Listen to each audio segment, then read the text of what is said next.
Hello everyone, welcome back to the channel. तो आज की जो ये वीडियो रहने वाली है इंडियाज़ फॉरेन पॉलिसी का पार्ट 4 है, जिसमें हम चैप्टर 4 का एक बहुत इंपॉर्टेंट टॉपिक कवर करने वाले हैं और वो है ब्रिक्स।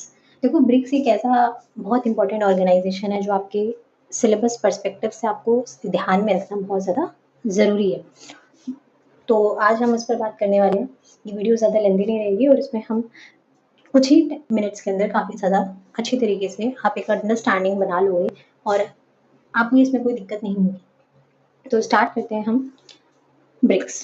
देखो, ब्रिक्स ना एक बहुत बड़ा क्या है, एक रोल निभाता है। क्यों? तो स्टार्ट करते हैं हम इसको। तो सबसे पहले स्टार्ट करते हैं थोड़ा इंट्रोडक्शन से, समझने की कोशिश करते हैं कि ब्रिक्स है क्या। देखो, ब्रिक्स एक इंटरनेशनल ऑर्गेनाइजेशन है, यानी कि ऑर्गेनाइजेशन उसमें जनरली है कौन सी कंट्रीज, तो डेवलपिंग कंट्रीज हैं। यानी आप ये कह सकते हो कि जो ब्रिक्स है वो क्या है, एक इंटरनेशनल ऑर्गेनाइजेशन है और इसके अंदर जो भी इसकी पार्टिसिपेंट कंट्रीज हैं वो है डेवलपिंग कंट्रीज। ये डेवलपिंग कंट्रीज के बीच आपस में क्या करता है, कोऑपरेशन को बढ़ाता है और उनको एक मंच प्रोवाइड करता है, एक प्लेटफॉर्म प्रोवाइड करता है जहाँ पर ये कंट्रीज जो है वो डेवलपिंग जो वर्ल्ड है वो अपने इश्यूज और अपने इंटरेस्ट, अपने कंसर्न्स को जो है वो उठाते हैं, उनको रेज करते हैं। ठीक है, तो ये डेवलपिंग इकोनॉमीज का एक बहुत बड़ा इंटरनेशनल ऑर्गेनाइजेशन है। ये जो ब्रिक्स वर्ड है अपने आप में, ये किस किस कंट्रीज को रिप्रेजेंट करता है? ब्राज़ील, रशिया, चाइना और साउथ अफ्रीका जो है ना, उसको रिप्रेजेंट करता है।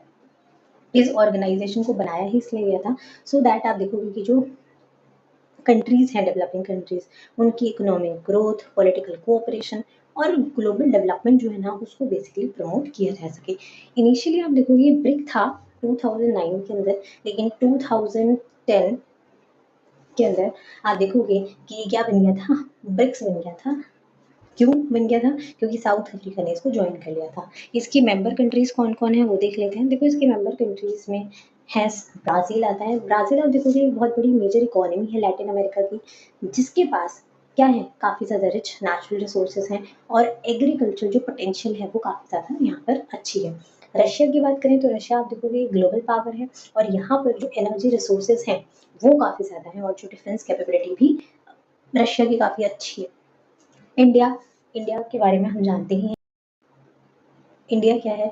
तो इंडिया बेसिकली वर्ल्ड की जो लार्जेस्ट डेमोक्रेसी है और यहाँ पे क्या है, ह्यूज पॉपुलेशन एग्जिस्ट करती है और आप देखोगे कि इंडिया की भी इकोनॉमी काफ़ी ज़्यादा तेज़ी से ग्रोथ कर रही है। चाइना चाइना जो है वो सेकेंड लार्जेस्ट इकोनॉमी है और ट्रेड, इंडस्ट्री और टेक्नोलॉजी के अंदर एक ग्लोबल लीडर के रूप में China over the period of time उभर रहा है।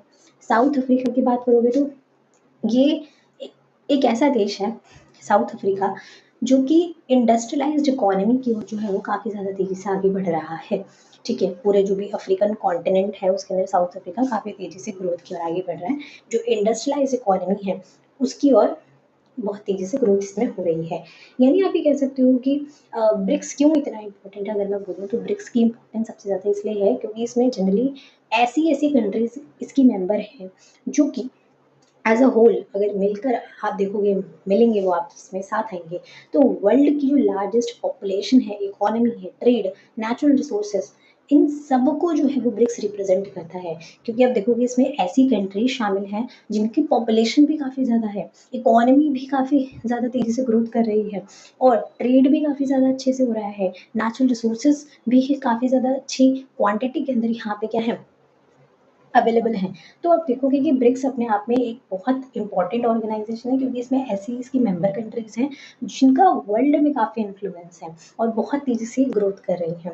तो ओवरऑल आप देखोगे कि ब्रिक्स जो है वो डेवलपिंग कंट्रीज को एक प्लेटफॉर्म प्रोवाइड करता है जिसके थ्रू ये कंट्रीज जो है वो आपस में मिलकर नेगोशिएशन, कोलैबोरेशन के थ्रू आप देखोगे कि अपने जो इंटरेस्ट है उनको रेज कर सकते हैं और अपनी जो भी प्रॉब्लम्स हैं उन पर मिलकर कॉमन उनका सॉल्यूशंस निकाल सकते हैं।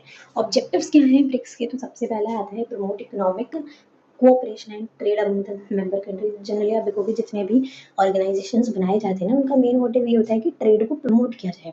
तो ये जो भी ब्रिक्स की मेंबर कंट्रीज हैं उनके बीच आपस में ट्रेड को प्रमोट किया जाता है सो दैट कंट्रीज क्या करें, इकोनॉमिकली ग्रोथ करें और इकोनॉमिक कोऑपरेशन को जो है वो ये आगे बढ़ाता है।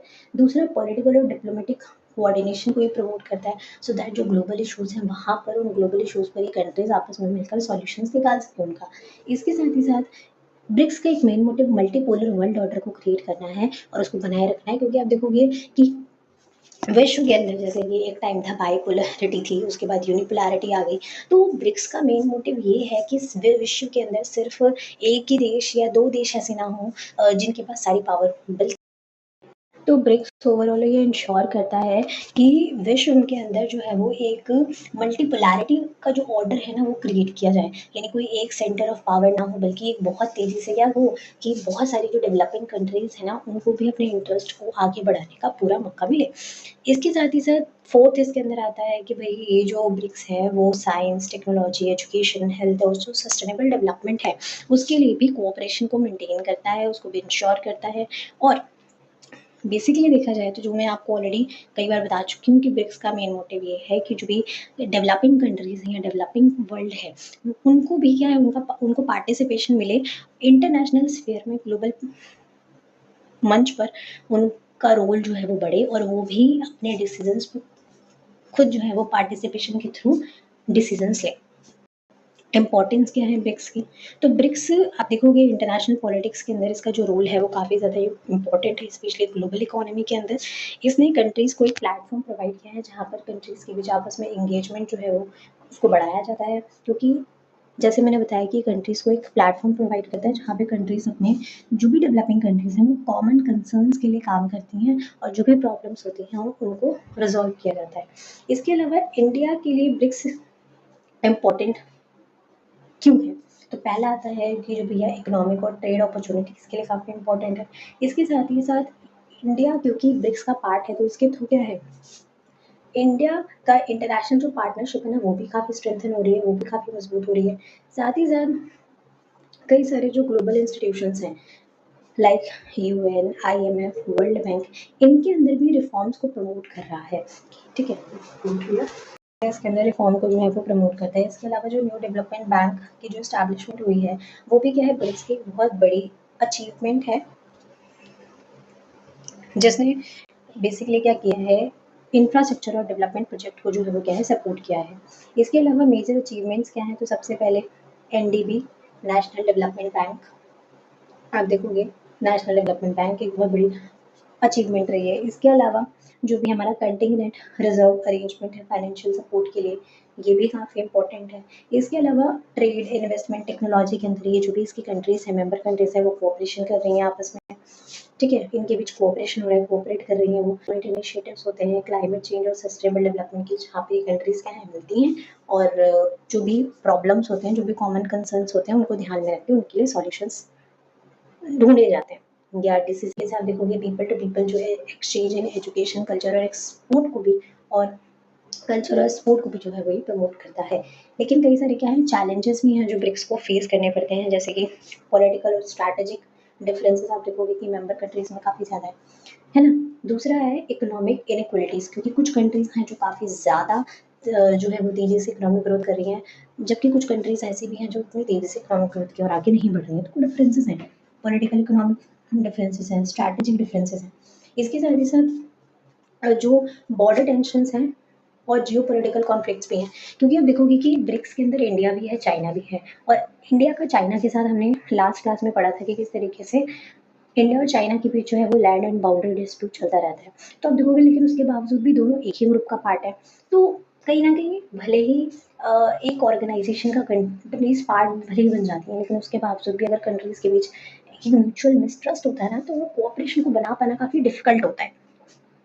इसके अलावा कई बार क्या होता है कि ग्लोबल इशूज़ पर एक यूनिफाइड अप्रोच बना पाना इतना ईजी नहीं होता, सबको एक ही पॉइंट पे राज़ी करना पॉसिबल नहीं है। इसी तरीके से कई बार क्या होता है, आप देखोगे कि जो मेंबर कंट्रीज़ हैं ब्रिक्स की, उनके बीच ही कई बार कॉम्पिटिशन जो है वो हमें देखने को मिलता है कई सारे पॉलिटिकल और इकोनॉमिक एरियाज़ पर। अगर मैं कंक्लूज़न पे बात करूँ तो हम ये कह सकते हैं कि हाँ भी ब्रिक्स एक बहुत बड़ा और बहुत इम्पोर्टेंट ऑर्गेनाइजेशन है, जो कि अपनी मेंबर कंट्रीज़ और जो भी स्पेशली जो इमर्जिंग इकोनॉमीज़ हैं, जो भी डेवलपिंग कंट्रीज़ हैं, जो बहुत तेज़ी से ग्रो कर रही हैं, उन कंट्रीज़ में कोऑपरेशन को प्रमोट करता है, उनकी इकोनॉमिक ग्रोथ, ग्लोबल गवर्नेंस और जो इंटरनेशनल गवर्नेंस है और कोलैबोरेशन है उसको प्रमोट करता है। लेकिन उसके बावजूद भी बहुत सारी चुनौतियाँ हैं जो बेसिकली क्या है ब्रिक्स को फेस करनी पड़ती हैं। लेकिन उसके बावजूद भी ये डेवलपिंग कंट्रीज़ को रिप्रेजेंट करने में एक बहुत इम्पॉर्टेंट रोल को निभाता है। सो यही था एक टॉपिक जो काफ़ी छोटा सा था और बहुत कम समय में हमने इस टॉपिक को अच्छे से समझ लिया। अगर आपको इस पीडीएफ को एक्सेस करना है तो आपको हमारे टेलीग्राम ग्रुप को ज्वाइन करना पड़ेगा। तो इसी वीडियो के डिस्क्रिप्शन बॉक्स में मैं टेलीग्राम ग्रुप का लिंक प्रोवाइड कर दूँगी, तो आप वहाँ से देख सकते हो। इसके अलावा ये पार्ट 4 है, लेकिन जिन भी स्टूडेंट्स ने पार्ट 1, 2, 3 नहीं देखा है या पीवाईक्यू एनालिसिस नहीं देखा है इंडियाज़ फॉरेन पॉलिसी पेपर का, तो वो भी इसी चैनल पे ऑलरेडी अपलोडेड है। इवन मैं इसी वीडियो के डिस्क्रिप्शन बॉक्स में भी उन सारी वीडियोज़ का लिंक आपको प्रोवाइड कर दूँगी। तो अगर आपके लिए वीडियो हेल्पफुल रही हो और आपको समझ आया हो, तो वीडियो को लाइक और शेयर ज़रूर कीजिएगा और चैनल को सब्सक्राइब भी कीजिएगा। Thank you so much.